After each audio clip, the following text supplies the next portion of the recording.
Have you ever had a moment where one simple act of kindness completely transformed your life? That's exactly what happened to Mark Jenkins, a struggling single father who never imagined that helping his intoxicated boss get home safely would lead to a series of events that would forever change his family's future. If this story touches your heart, please hit that like button and subscribe to see more incredible real-life stories of compassion and unexpected second chances. The rain pounded against the windshield as Mark Jenkins gripped the steering wheel tightly, his knuckles turning white. The digital clock on his dashboard read 11:47 p.m. His 5-year-old daughter, Lily, was at home with Mrs. Rodriguez, their elderly neighbor who had agreed to watch her until Mark returned from the company holiday party. He had already called twice to apologize for being late, promising to be home soon. Each time, Mrs. Rodriguez had assured him it was fine, but he could hear the weariness in her voice. Mark hadn't planned to stay this late. As a junior account manager at Westfield Marketing, he had intended to make a brief appearance, network with a few colleagues, and leave early. Being a single dad meant his schedule was always tight, carefully balanced between work responsibilities and caring for Lily. Since his wife Sarah's death from cancer 3 years ago, every minute of his day was accounted for, leaving little room for error or unexpected situations. And yet, here he was, driving his boss home because she was too drunk to get behind the wheel. Victoria Reeves sat slumped in the passenger seat, her head resting against the window. Her normally perfect blonde hair was disheveled, and her makeup had smudged beneath her eyes. She mumbled something incoherent, then fell silent again. Mark had never seen Victoria like this before. At the office, she was always composed, intimidating even, the kind of boss who demanded perfection and accepted nothing less. She had a reputation for being cold and calculating, climbing the corporate ladder with ruthless efficiency. Most employees avoided her when possible, and Mark was no exception. "Left here," Victoria suddenly said, her words slightly slurred. "The building with the blue awning." Mark turned onto a tree-lined street of upscale apartment buildings. He pulled up to the curb in front of her building, put the car in park, and turned to her. "We're here, Ms. Reeves." Victoria made no move to get out. Instead, she stared straight ahead, her expression unreadable in the dim light. "Do you know what today is, Jenkins?" "Friday, December 16th, Mark answered, glancing at his watch anxiously. "It's the anniversary of my husband's death," she said flatly. 5 years today." Mark's breath caught in his throat. He had no idea Victoria had been married, let alone widowed. Nothing in her demeanor at work had ever suggested such personal tragedy. "I'm sorry," he said quietly. "I didn't know." "Nobody knows," Victoria replied. "That's how I wanted it." She fumbled with her seatbelt, struggling to release it. Mark hesitated, then made a decision. "Let me help you to your door." Getting Victoria from the car to her apartment was no small feat. She leaned heavily against him in the elevator, the scent of expensive perfume mixed with whiskey filling the small space. When they reached her door, she struggled with her keys until Mark gently took them from her hand and unlocked it himself. Her apartment was immaculate and impersonal, like a page from a luxury home catalog. No family photos, no personal touches. Just sleek furniture and abstract art. "Would you like me to make you some coffee before I go?" Mark asked, helping her to the sofa. Victoria looked up at him, her eyes suddenly clear and penetrating. "Why are you being kind to me, Jenkins? I'm not exactly well liked at the office." Mark shrugged. "My dad always said you should treat people with kindness, especially when they're going through something difficult. I know what it's like to lose someone you love." Something in Victoria's expression shifted. "Your wife. I remember reading about it in your personnel file when you requested bereavement leave." Mark nodded, surprised she remembered such a detail. 3 years ago. Cancer. "And you have a daughter," Victoria continued. "Lily, right?" "Yes," Mark said, glancing at his watch again. "She's with a neighbor right now. I should really get going." Victoria straightened up slightly. Of course. Thank you for the ride, Jenkins. I appreciate it. As Mark turned to leave, Victoria called after him. Jenkins? I won't forget this. Mark drove home through the rain, exhausted but relieved to have done the right thing. He had no idea that Victoria's words would prove to be much more than the empty promise of someone who had had too much to drink. Monday morning arrived with the usual chaos of a single-parent household. Lily had spilled orange juice on her favorite dress, insisted on wearing it anyway, and then changed her mind at the last minute. By the time Mark dropped her off at kindergarten, he was already 15 minutes late for work.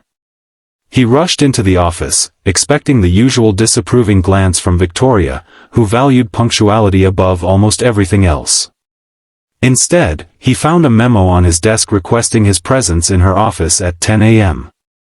Mark spent the next hour anxiously reviewing the Henderson account he'd been working on, convinced he must have made some critical error that had caught Victoria's attention.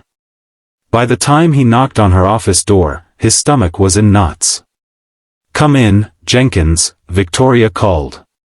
She sat behind her desk, looking as polished and professional as ever. No trace remained of the vulnerable woman he had helped home 3 nights ago. Have a seat, she said, gesturing to the chair across from her. Mark sat, bracing himself for whatever was coming. I want to talk to you about Friday night, Victoria began. Ms. Reeves, She held up a hand to stop him. First, I want to apologize for putting you in that position. It was unprofessional of me to drink to excess at a company function. There's no need to apologize, Mark said, surprised by her words. Victoria leaned forward slightly. Second, I want to thank you. Not just for driving me home, but for your kindness. It's been a long time since anyone has shown me that kind of consideration without expecting something in return. Mark shifted uncomfortably in his seat. Anyone would have done the same. No, Victoria said firmly. They wouldn't have. Which brings me to the third reason I called you in here. She slid a folder across the desk toward him. I've been reviewing your work on the Henderson account. It's exceptional, Jenkins. You have a talent for understanding what clients need, even when they don't know themselves. Mark stared at her, confused by this unexpected praise. I'm promoting you to senior account manager, Victoria continued. Effective immediately. It comes with a substantial raise and more flexible hours. Mark's mouth fell open. Ms. Reeves, I don't know what to say. Say yes, Victoria replied. And call me Victoria. We'll be working more closely together from now on. The promotion changed everything for Mark. The increased salary meant he could finally move out of their cramped apartment into a small house with a yard where Lily could play. The flexible hours allowed him to be there when she got home from school, eliminating the need for expensive after-school care. But the most surprising change was in his relationship with Victoria. As they worked together on major accounts, Mark discovered a different side to his boss. She was still demanding and exacting in her standards, but she was also brilliant, insightful, and occasionally, when no one else was around, capable of a dry humor that made him laugh unexpectedly. For her part, Victoria seemed to soften slightly in Mark's presence. She asked about Lily, remembered details about her school projects, and once, when Lily was sick and Mark had to work from home, Victoria had sent over homemade chicken soup with a note that simply read, "My mother's recipe. It helps." Months passed, and a tentative friendship formed between them. Mark learned that Victoria had met her husband in college, that they had planned to start a family before his sudden heart attack at 35, and that she had thrown herself into her career afterward, using work to fill the void his death had left. In turn, Mark shared stories about Sarah, about the challenges of raising Lily alone, about his fears that he wasn't enough for his daughter. "She's lucky to have you," Victoria told him one evening as they worked late on a presentation. "You're a good father, Mark." It was the first time she had used his first name, and something shifted between them in that moment, a boundary crossed, a new possibility opening up. The change in their relationship didn't go unnoticed at the office. Whispers and speculation followed them, some of it unkind. Mark ignored it, focusing instead on his work and on creating a stable home for Lily. Victoria, however, grew increasingly uncomfortable with the gossip. "People are talking," she said one day, closing her office door after a meeting where the tension had been palpable. "Let them talk," Mark replied. "We know the truth." Victoria shook her head. "It's not that simple. I'm your direct supervisor. There are ethical considerations." "So what are you saying?" Mark asked, a knot forming in his stomach. "I'm saying we need to be careful," Victoria answered, not meeting his eyes. "Professional boundaries exist for a reason." Mark left her office that day feeling as though something precious had been taken from him before he'd even fully recognized its value. The following weeks were strained. Victoria maintained a professional distance, their late-night conversations about personal matters ceased, and Mark found himself missing her in a way that surprised him. He hadn't realized how important their friendship had become until it was gone. Then came the day when everything changed again. It was a Tuesday afternoon when Mark received an urgent call from Lily's school. She had fallen during recess and hit her head. By the time he arrived at the school, an ambulance was already there, and Lily was being loaded inside, a neck brace stabilizing her small body. "Daddy," she cried when she saw him, tears streaming down her face. "I'm here, sweetheart," Mark said, climbing into the ambulance beside her. "I'm right here." The next few hours were a blur of emergency room corridors, doctors' questions, and the terrifying wait for CT scan results. Mark sat beside Lily's hospital bed, holding her hand as she drifted in and out of sleep, the medication making her drowsy. He was so focused on his daughter that he didn't notice Victoria until she was standing in the doorway of the hospital room, her face pale with concern. "The school called the emergency contact list when they couldn't reach you," she explained quietly. "Apparently, you listed me as your backup contact months ago." Mark had forgotten about that, a practical decision made after his promotion when they were working closely together. "How is she?" Victoria asked, approaching the bed cautiously. "Concussion, but the scans are clear." "No skull fracture or bleeding," Mark replied, his voice rough with relief. "They want to keep her overnight for observation." Victoria nodded, then hesitated before asking, "Can I get you anything? Coffee? Something to eat?" Mark realized he hadn't eaten since breakfast. Coffee would be amazing, actually. When Victoria returned with coffee and sandwiches, she pulled a chair up beside Mark's and sat with him in silence as Lily slept. Hours passed, and still she stayed, her presence a comfort Mark hadn't known he needed. As night fell and visiting hours ended, a nurse came to inform them that only one person could stay overnight with Lily. "I should go," Victoria said, standing reluctantly. Mark caught her hand. "Thank you for being here. It meant a lot." Victoria looked down at their joined hands, then back at his face. "Call me if anything changes. Anything at all." The next morning, Lily was cleared to go home with instructions for rest and follow-up care. Mark took a week off work to stay with her, and every day, Victoria called to check on them. On the third day, she appeared at their door with groceries and a stuffed unicorn for Lily. "I thought you might need supplies," she said, somewhat awkwardly. "And the unicorn, well, I remember you mentioning Lily likes them." Lily, who had been subdued since the accident, lit up at the sight of the plush toy. "It's so pretty." "Thank you, Ms. Victoria." Victoria smiled, a genuine, warm smile that transformed her face. "You're very welcome, Lily." That evening, after Lily had gone to bed, Mark and Victoria sat in his small living room, talking quietly over glasses of wine. "I've been thinking," Victoria said, turning her glass in her hands. "About us. About the boundaries I insisted on." Mark waited, afraid to hope. I was scared, she continued. After David died, I built walls around myself.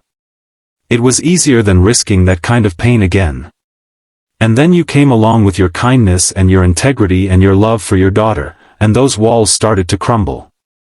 She looked up at him, vulnerability clear in her eyes.